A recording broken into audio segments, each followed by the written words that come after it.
Hello dear, आपका channel पर स्वागत है। आज कक्षा 11 का वार्षिक एग्जाम हुआ था इतिहास विषय का। उसका हल देखिए भी, उसकी आंसर की देखिए भी, कैसे प्रश्न आए थे, कैसे आपने हल किए, कितने आपके सही हुए। पहला प्रश्न आपके आया हुआ था, मारी नगर का राजा किस समुदाय का था? तो इसमें आपका सही ऑप्शन राइट था, एमोराइट समुदाय का। क्वेश्चन नंबर 2 था, चंगेज खान की नई सैनिक टुकड़ियों को क्या कहा जाता था? इसमें बे ऑप्शन राइट था, तुमन। क्या कहते थे भी? तुमन।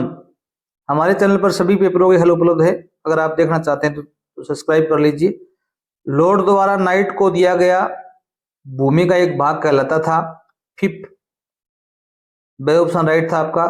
यूरोप में सबसे पहले विश्वविद्यालय किस देश के शहरों में स्थापित किया गया? इटली। यहाँ इटली सही ऑप्शन आपका क्या था? भी राइट था। और 5वां प्रश्न था, उत्तरी अमेरिका में बायसन शब्द किसके लिए प्रयुक्त होता है? या जंगली भैंसों के लिए प्रयोग होता है बायसन। और क्वेश्चन नंबर 6 देखिए भी, संयुक्त राज्य अमेरिका में रेलवे लाइनों के निर्माण के लिए किन श्रमिकों की नियुक्ति की हुई है? भी यहाँ पर चीनी ऑप्शन आपका बिल्कुल राइट होगा। और उत्तरी अमेरिका महाद्वीप से मूल निवासियों के विस्थापन का प्रमुख कारण क्या था? भी इसमें बे ऑप्शन राइट था, विकास परियोजनाएं, बांध, रेलवे, औद्योगिकरण। और 8 नंबर प्रश्न था, चीन में गणतंत्र की स्थापना हुई, ये 1949 में हुई थी। इसमें आपका द ऑप्शन राइट था। और 9 नंबर प्रश्न था आपका, अप्रैल क्रांति का संबंध किस देश से है? तो इसमें आपका ए ऑप्शन राइट था, दक्षिणी कोरिया।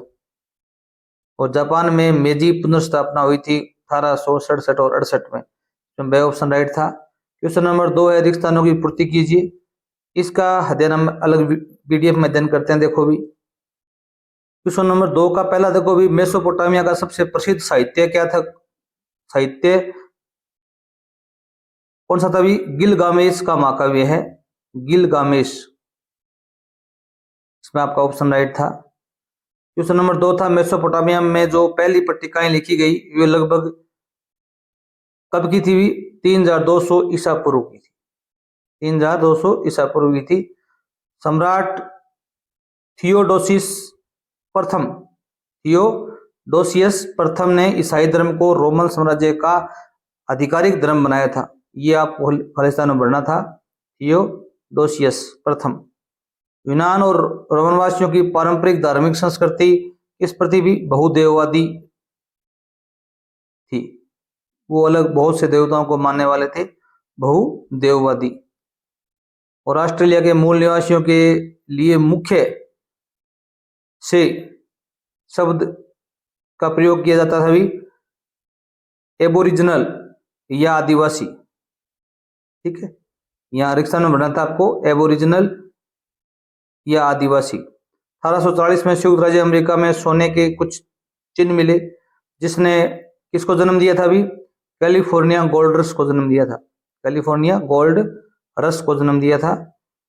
और क्वेश्चन नंबर 7 था, रिक्सान का कौन सा देश द्वारा अलास्का संयुक्त राज्य अमेरिका को दिया गया? रूस द्वारा। यहाँ रूस बनना था। जापान में वे योद्धा वर्ग जो शासन का कार्य भी करते थे, उन्हें क्या कहलाते थे? भी समुराई कहलाते थे, या उनको बुशी भी कहते थे। समुराई या बुशी दोनों ही सही हैं।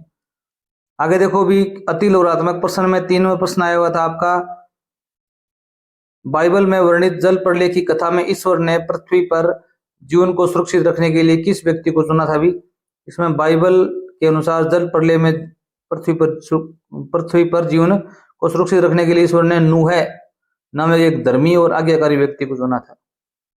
ये नूह शब्द लिखना था आपको।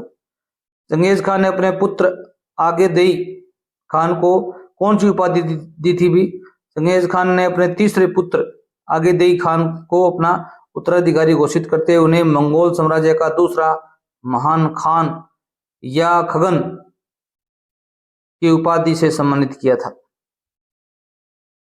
और क्वेश्चन नंबर 5 था भी, फ्रायर कौन थे? भी फ्रायर कौन थे? भी मध्यकालीन यूरोप के भिक्षुओं व धार्मिक साधुओं का एक विशिष्ट समूह था, जो पारंपरिक मठों में रहने के बजाय घूम घूम कर धर्म का प्रचार करते थे। और सामंती समाज पुस्तक का रचयिता कौन थे? भी सामंती समाज पुस्तक के रचयिता प्रसिद्ध फ्रांसीसी इतिहासकार मार्क ब्लोच या मार्क ब्लॉक, दोनों ही नाम सही हैं थे, ठीक है। मार्क ब्लोच भी कह सकते हो, मार्क ब्लॉक भी कह सकते हो। क्वेश्चन नंबर 7 देखिए भी, मेसोपोटामिया सभ्यता का सबसे प्राचीन नगर कौन सा था भी? मेसोपोटामिया सभ्यता का सबसे प्राचीन और पहला नगर था एरिडू। कई जगह उर्क भी आता है, परंतु एरिडू ज्यादा सही है। क्वेश्चन नंबर 8 देखो भी, मंगोल यायावर साम्राज्य में यास क्या था? यास किसको कहते थे भी? मंगोल यायावर साम्राज्य में यास चंगेज खान द्वारा स्थापित कानूनों व नियमों की एक संहिता थी, ठीक है।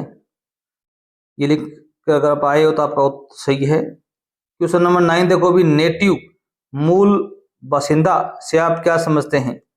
नेटिव या मूल बासिंदा से तात्पर्य उस व्यक्ति या समुदाय से है जो किसी स्थान, क्षेत्र या देश में आदिकाल से रह रहा हो और जहां का वह मूल निवासी माना जाता है।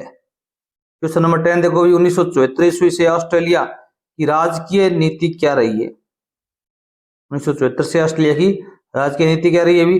इसका आंसर आपको लिख सकते थे, 1974 ईस्वी से ऑस्ट्रेलिया ने आधिकारिक रूप से बहुसंस्कृतिवाद की नीति अपनाई। इसने नस्लीय भेदभाव वाली श्वेत ऑस्ट्रेलिया नीति को समाप्त कर एशियाई आप्रवासियों को अनुमति दी और मूल निवासियों की संस्कृति को सम्मान प्रदान किया। साथ ही उनके भूमि अधिकारों की मान्यता का मार्ग प्रशस्त किया। और 11 नंबर प्रश्न देखिए भी, टोरेस स्ट्रेट टापुवासी किसे कहा जाता है भी? ये टोरेस स्ट्रेट टापुवासी ऑस्ट्रेलिया के टोरेस स्ट्रेट द्वीप समूह में रहने वाले मूल निवासियों को कहा जाता था। ये लोग मेलानेशियन मूल के हैं और उनकी अपनी विशिष्ट संस्कृति है और भाषा भी है। क्वेश्चन नंबर 12 आपका आया था, निशिजिन क्यों प्रसिद्ध था? निशिजिन क्यों प्रसिद्ध था भी? निशिजिन क्योटो जापान में स्थित एक ऐतिहासिक क्षेत्र है जो अपनी उच्च गुणवत्ता वाली जटिल रेशमी बुनाई के लिए सदियों से प्रसिद्ध था। 15वीं सदी के बाद यह उत्कृष्ट रेशमी ब्रोकेड के उत्पादन का प्रमुख केंद्र बन गया, जिसे दुनिया का सर्वश्रेष्ठ रेशम माना जाता था। क्वेश्चन नंबर 13 देखिए भी, डॉक्टर सन यात सेन ने किस दल की स्थापना की थी भी? तो इसका आंसर आप लिख सकते थे, डॉक्टर सन यात सेन ने 1912 में कुओमिंतांग, जिसे चीनी राष्ट्रवादी पार्टी या नेशनल पीपल्स पार्टी भी कहा जाता है, स्थापना की। उन्होंने 1911 की क्रांति के बाद चीन गणराज्य की स्थापना में मुख्य भूमिका निभाई और इसे आधुनिक चीन का जनक भी कहा जाता है, डॉक्टर सन यात सेन को। और 14 नंबर प्रश्न देखिए भी, यूरोपवासियों के लिए मेसोपोटामिया क्यों महत्वपूर्ण था भी? यूरोपवासियों के लिए मेसोपोटामिया इसलिए महत्वपूर्ण था क्योंकि वे अपनी सभ्यता का मूल मानते थे इसे, और इसका उल्लेख बाइबल के ओल्ड टेस्टामेंट में कई संदर्भों जैसे शिनार अर्थात सुमेर की भूमि में किया गया था।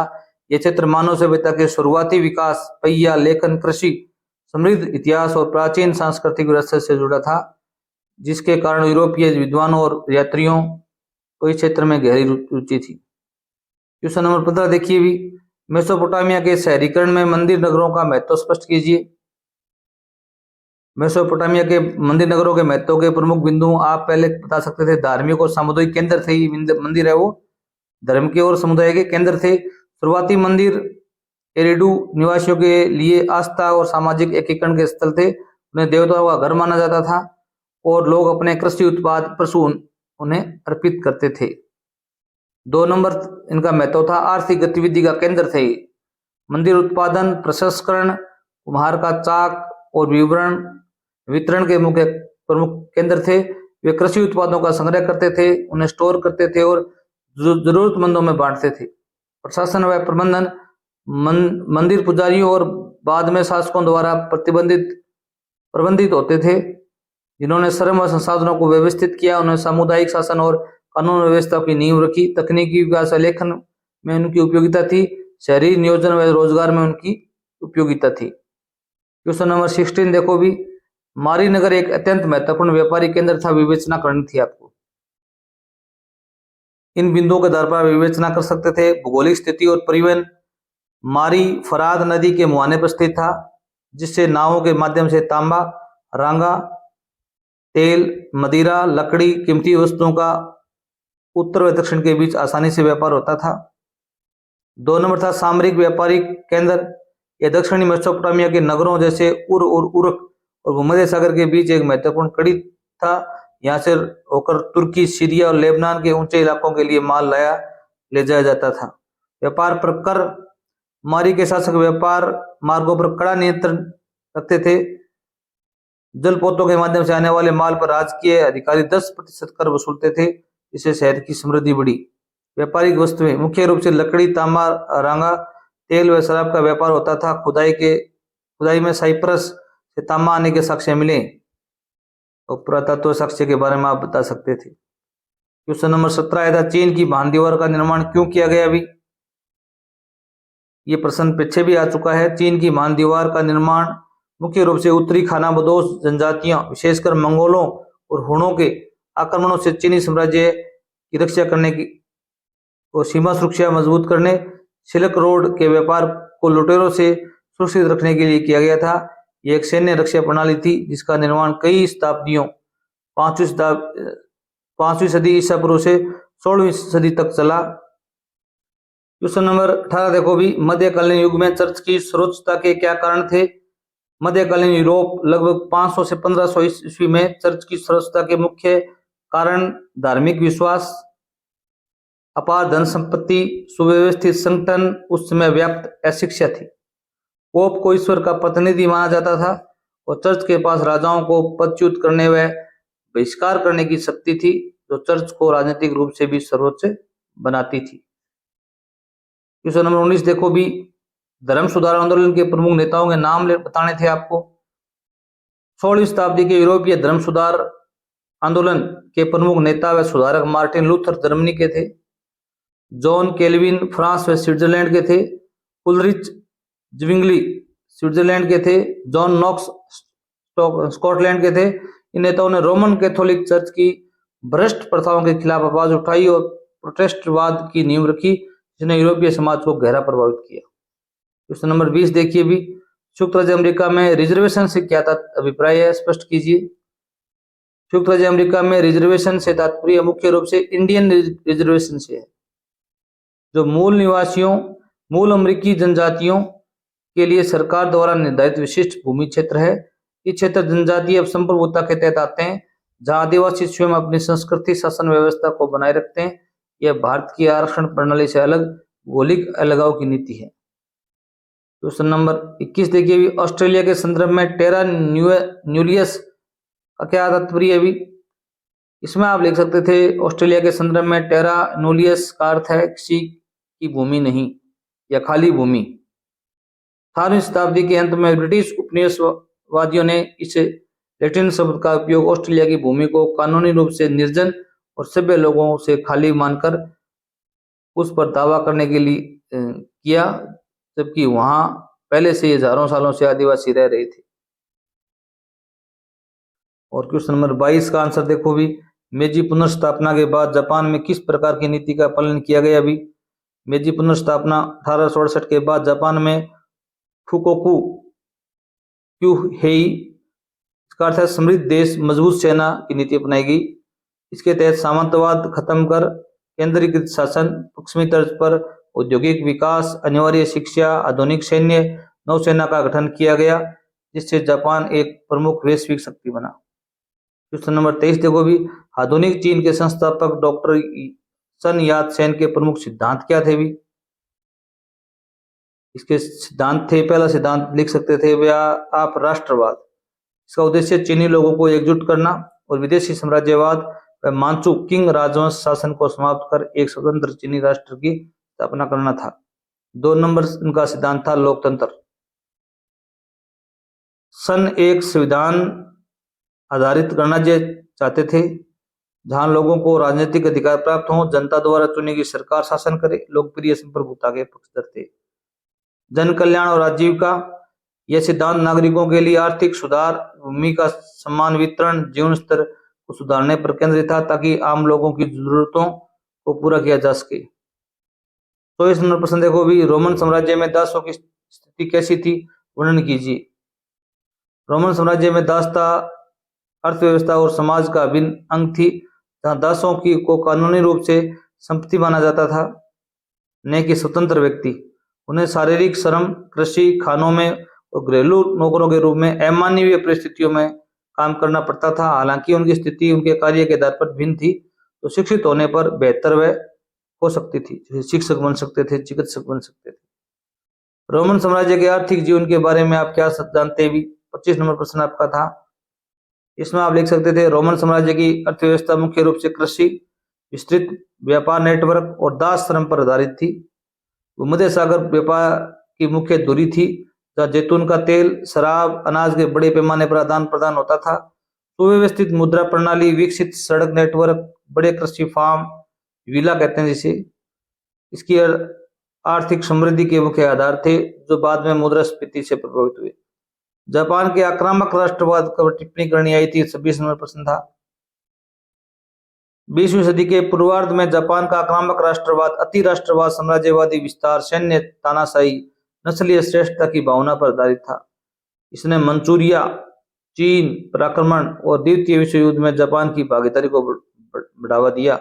यह विचारधारा सम्राट की दिव्यता और कोकुताई राष्ट्रीय शासन प्रणाली के विचार पर टिकी थी, जिसने जापान को पश्चिम से रक्षा और एशिया में प्रभुत्व के लिए प्रेरित किया, जो अंततः 1945 में उसकी विनाशकारी हार के साथ समाप्त हुआ। और 27 नंबर प्रश्न आपका आया था, मार्टिन लूथर कौन थे? धर्म सुधार आंदोलन में इनका क्या योगदान था? आप बता सकते थे मार्टिन लूथर हैं, वो उनका जन्म 1483 से हुआ था और मृत्यु 1546 तक हुई थी। एक जर्मन भिक्षु थे, धर्मशास्त्री थे, प्रोफेसर थे। उन्होंने 16वीं शताब्दी में रोमन कैथोलिक चर्च की कुरीतियों, विशेषकर पाप मोचन पत्रों की बिक्री के खिलाफ आवाज उठाकर यूरोप में धर्म सुधार आंदोलन की शुरुआत की। और उनका योगदान नीचे दिया गया है। पहला है 95 थीसिस। लूथर ने विटेनबर्ग चर्च के दरवाजे पर 95 अकादमिक बहस के बिंदु चिपकाए, जिसमें पोप के अधिकार और इंडल्जेंस मुक्त पत्र की आलोचना की गई थी। आस्था द्वारा मुक्ति। लूथर का मानना था कि ईश्वर की कृपा व विश्वास से ही मुक्ति मिल सकती है, नहीं कि चर्च को पैसे देने या कर्मकांड से। बाइबल का जर्मन अनुवाद, उन्होंने लैटिन भाषा में बाइबल का जर्मन भाषा में अनुवाद किया था, जिससे आम लोग स्वयं बाइबल पढ़ सकें और चर्च के दावों को परख सकें। और प्रोटेस्टेंटवाद की नींव रखी थी इन्होंने। कैथोलिक चर्च से अलग होकर उन्होंने लूथरन चर्च की स्थापना की, तो बाद में प्रोटेस्टेंट आंदोलन का प्रमुख हिस्सा बनी। ये 28 नंबर प्रश्न है, गोल्ड रश से क्या अभिप्राय है? इसके उद्योगों को बढ़ावा क्यों मिला? भी गोल्ड रश के अभी से तात्पर्य 19वीं सदी में किसी नए क्षेत्र जैसे कैलिफोर्निया में सोने की खोज के बाद वहां अचानक बड़ी संख्या में भाग्य जमाने वाले लोगों के उमड़ पड़ने से है। इस घटना ने तेजी से आबादी बढ़ाई, परिवहन और बुनियादी ढांचे की मांग पैदा की, जिससे रेलवे, कृषि उपकरण और विनिर्माण उद्योगों को जबरदस्त बढ़ावा मिला। गोल्ड रश से उद्योगों को बढ़ावा क्यों मिला? भी इसके पॉइंट आप लिख सकते थे, आबादी और मांग में वृद्धि, सोने की तलाश में हजारों लोग पहुंचने से अचानक जनसंख्या बढ़ गई, इससे भोजन, कपड़े, औजार और आवास की मांग में भारी उछाल आया। परिवहन का विकास, सुदूर क्षेत्रों तक पहुंचने व सामान पहुंचाने के लिए रेलवे लाइनों और परिवहन उद्योग विकसित हुए। औजारों का उत्पादन, सोने की खुदाई के लिए मशीनों व कृषि के लिए उन्नत उपकरणों की मांग के कारण भारी इंजीनियरिंग और विनिर्माण उद्योग विकसित हुए। नगरों का विकास, सैन फ्रांसिस्को जैसे नए शहर तेजी से बस गए, जिससे निर्माण और ब्रेकिंग सेवाओं को बढ़ावा मिला। इसके अथवा में आया हुआ प्रश्न है कि ऑस्ट्रेलिया में आई बदलाव की लहर पर एक निबंध लिखना था। आंसर देखो भी, ऑस्ट्रेलिया में 1970 के दशक में शुरू होकर हाल के वर्षों तक सामाजिक, राजनीतिक, सांस्कृतिक बदलाव की एक महत्वपूर्ण लहर देखी गई। इसने देश को एक श्वेत ऑस्ट्रेलिया नीति वाले राष्ट्र से बदलकर एक बहुसांस्कृतिक, अधिक समावेशी और पर्यावरण के प्रति जागरूक देश बना दिया, जिसमें मूल निवासियों, एबोरिजिनल्स के अधिकारों को मान्यता मिली। प्रमुख बदलाव के क्षेत्र क्या थे? भी पहला था मूल निवासियों के अधिकारों की वृद्धि की गई। इनमें 1970 के दशक में ऑस्ट्रेलियाई सरकार ने ऐतिहासिक गलतियों को सुधारना शुरू किया। स्वदेशी लोगों ने अपनी जमीन, सांस्कृतिक पहचान और नागरिक अधिकारों के लिए संघर्ष तेज कर दिया, जिसके परिणामस्वरूप उनके जीवन में आवास, शिक्षा और रोजगार के स्तर में सुधार हुआ। सांस्कृतिक बहुलवाद, ऑस्ट्रेलिया धीरे धीरे अपनी यूरोपीय पहचान से बाहर निकलकर एक बहुसंख्यक राष्ट्र बना। अब 4 में से 1 से अधिक ऑस्ट्रेलियाई विदेशों में पैदा हुए और देश का जनसांख्यिकीय ढांचा अब मुख्य रूप से एशियाई भारत, चीन और वियतनाम सहित विभिन्न संस्कृतियों से मिलकर बना, जो इसे और अधिक समावेशी बनाता है। आगे था राजनीतिक और पर्यावरणीय बदलाव क्या हुए भी। हाल के वर्षों में ऑस्ट्रेलिया ने जलवायु परिवर्तन के प्रति जागरूकता और इस कार्रवाई करने के लिए राजनीतिक रूप में बड़ा बदलाव देखा गया। साथ ही LGBTQ प्लस अधिकारों और समावेशी नीतियों की ओर तेजी से बढ़ा है। सामाजिक रूढ़ियों का अंत किया गया। हेरिटेज के रूप में चल रहे व्हाइट ऑस्ट्रेलिया के नजरियों को पीछे छोड़कर अब देश के एक अंतर्राष्ट्रीय दृष्टिकोण अपना रहा है, जो इसकी बदलती हुई जनसांख्यिकी और सामाजिक संस्कृति को दर्शाता है। आगे देखिए भी नक्शा देखिए आपके। पहले तो देखो एक यहाँ पर कनाडा भरना आया था, यहाँ पर कनाडा भर सकते थे आप। एक संयुक्त राज्य अमेरिका भरना आया था, आप यहाँ पर संयुक्त राज्य अमेरिका भर सकते थे। और एक दक्षिणी अमेरिका भरना आया था आपके, ये दक्षिणी अमेरिका यहाँ भर सकते थे। और ये क्या है अभी इंग्लैंड है, आप इंग्लैंड भर सकते थे यहाँ पर। और ये क्या है अभी भूमध्य सागर है, क्या है अभी भूमध्य सागर है। और यहाँ पर ये रूस भरना आया था, ये जो देख रहे हो ये मंगोलिया है। और ये क्या है अभी चाइना है यहाँ पर, ये भारत है। और यहाँ पर देखो भी ये जो दिख रहा है ये ताइवान है, क्या है भी ताइवान है। और ये जो श्रृंखला दिख रही है आपको ये क्या है भी जापान है, क्या है भी जापान है। और ये जो क्षेत्र दिख रहा है ये क्या है भी दक्षिणी कोरिया है, क्या है भी दक्षिणी कोरिया है। और यहाँ पर आपको एक और बनाया था, ये था ऑस्ट्रेलिया। इतने आपके मैप में आए थे, दोनों अथवा वाला प्रश्न इसमें आपके हल हो गया। अगर वीडियो अच्छा लगा हो चैनल सब्सक्राइब करना, वीडियो शेयर करना। धन्यवाद।